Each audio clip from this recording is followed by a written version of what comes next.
Assalamualaikum warahmatullahi wabarakatuh. Saya Surya Dharma Saputra dari kelas 4 PJJD. Di sini saya akan menjelaskan ulang tentang data, informasi, sistem informasi, dan sistem informasi geografis. Yang pertama, data dan informasi. Data adalah kumpulan dari fakta. Yang namanya data berupa angka, dan fakta adalah suatu yang bisa diamati dan bisa diukur. Sedangkan informasi adalah setelah data itu diproses.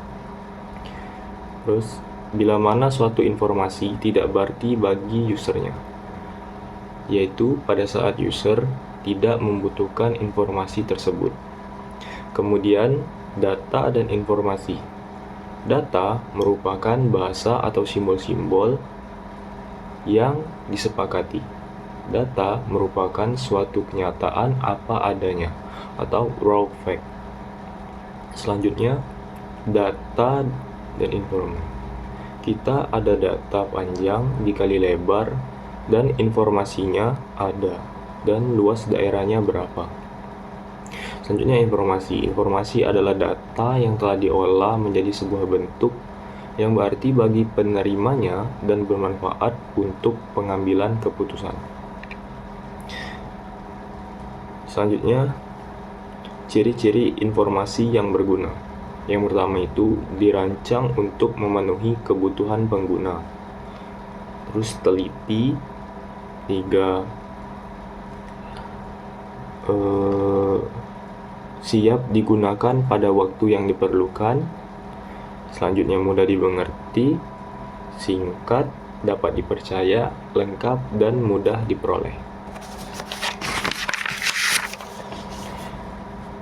Selanjutnya, sumber kesalahan informasi. Yang pertama adalah metode pengukuran dan pengumpulan data yang salah. Terus, tidak mengikuti prosedur pengolahan data yang benar. 3. Data hilang atau tidak terolah. 4. Kesalahan mencatat atau mengkoordinasi data. 5. Kesalahan dalam prosedur pengolahan atau pemrograman komputer. Dan yang terakhir, kesalahan yang disengaja. Selanjutnya, relasi umum antara data dan informasi. Data itu diolah, diproses, atau dikonversikan menjadi informasi. Dan data apa saja jika diperoleh jadi informasi. Selanjutnya, siklus data informasi. Nah, di sini ada siklus data informasi. Input data misalnya melakukan pengukuran kantor, berarti data yang harus diukur yaitu tinggi alat, sudut horizontal, sudut vertikal, kemudian baca benang atas, tengah, dan bawah. Kemudian dari pengukuran itu didapatkan beda tinggi. Kemudian menghitung elevasi dari elevasi tadi, kemudian input data yaitu garis kontur,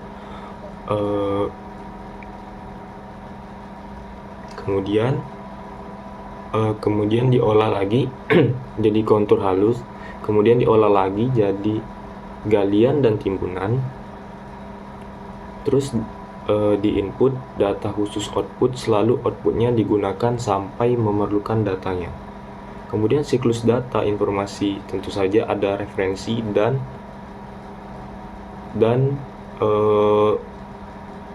ada datanya, basis datanya. Basis data adalah campuran dari data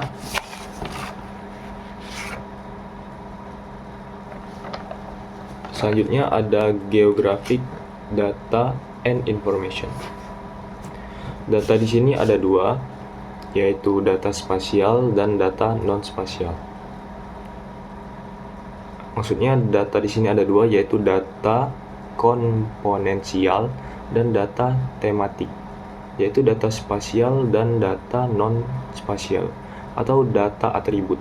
Jadi data spasial adalah data berkaitan dengan lokasi atau posisi koordinat, yaitu lokasi koordinat sistem, dan campuran tematik adalah nilai dari atribut data yang menjelaskan data spasialnya.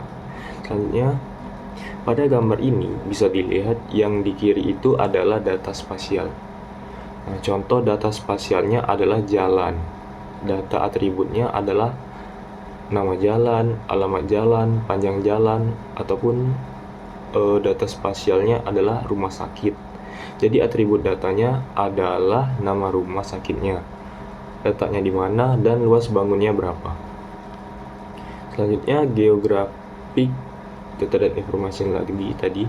Ini geographic information juga di sini berupa poligon, titik 1, 2, 3, 4, dan 5. Ini data atributnya, yang ini berarti titik 1 ini luas areanya 2550 dan penggunaan lahannya untuk hutan. Dan kemudian seterusnya. Selanjutnya, sistem. Salah satu cara para ilmuwan memahami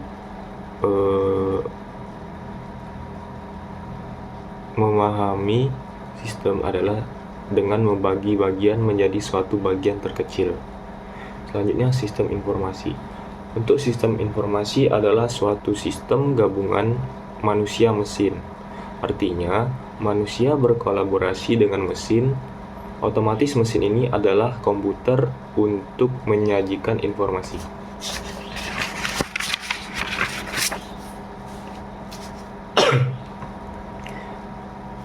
Selanjutnya, tujuan dan aktivitas sistem informasi adalah untuk menyediakan dan mensistematikan informasi dari seluruh kejadian atau kegiatan yang diperlukan untuk mengendalikan operasi suatu organisasi. Kegiatan yang dimaksud adalah mengambil, mengolah, menjumpai, dan menyampaikan informasi atau komunikasi yang diperlukan di dalam mengoperasikan seluruh aktivitas organisasi yang bersangkutan. Selanjutnya, karakteristik informasi dukungan komputer. Yang pertama, data disimpan di dalam media atau perangkat yang harus dapat dibaca oleh manusia. Kedua, penelusuran data dilakukan oleh manusia. Yang ketiga,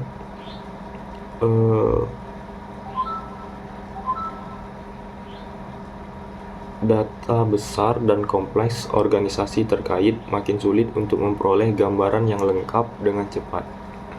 Selanjutnya, yang keempat, kecepatan pengolahan data sangat ditentukan oleh kecepatan petugas terkait atau manusia dalam menghitung, menyajikan tabel laporan. Nomor 5, transmisi.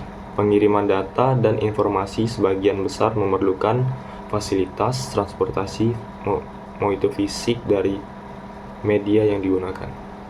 Yang keenam, pengguna sarana telekomunikasi masih sangat terbatas. 7. Terdapat delay atau keterlambatan informasi yang cukup besar, sebagian akibat dari keterbatasan penelusuran, pemrosesan, dan transmisi data. Selanjutnya, sistem informasi dengan dukungan komputer. Yang pertama, datanya tersimpan di dalam media perangkat yang harus dapat dibaca oleh mesin dan bersifat padat hingga lebih mudah dan cepat untuk ditelusuri.